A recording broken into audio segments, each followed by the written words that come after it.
Hello, it's Mark from Cars and Cameras, and today we're going to take a look at the Sony a6000 kit. I picked up the kit with the two zoom lenses. This one has the 16-50 and the 55-210. And while this camera does not shoot 4K, I upscaled it to 4K, and I think it looks a little bit better. And the nice thing about this camera compared to other cameras on the market like the Canon M50 that completely cripple their 4K, which is completely useless, I think the 2K out of this camera is really nice. Also, you just saw there the stills. I usually don't cover stills, but the stills look pretty good out of this camera too.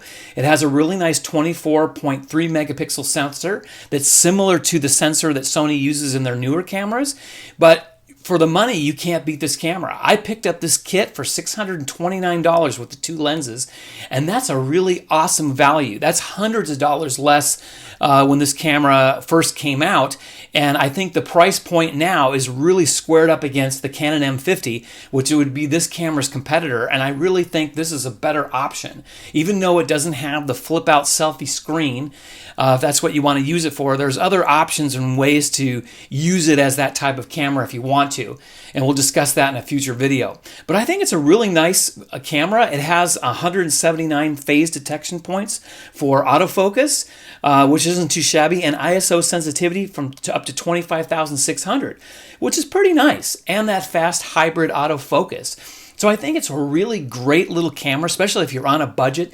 This camera is hundreds of dollars cheaper than the Canon M50, which would be its main competitor if you compared the two, as kits. So I really think this is a great first camera to get started with the Sony ecosystem.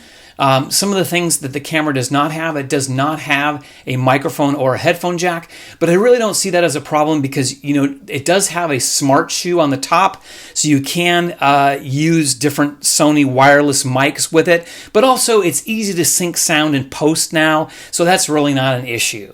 And I also want to point out, if you get one of these Sony a6000s, be sure you pick up this two-lens kit because you can also sell off one of the lenses if you think you wouldn't need it and bring your cost down even further. Thanks for tuning in. Be sure to like, share, and subscribe. Have a wonderful day.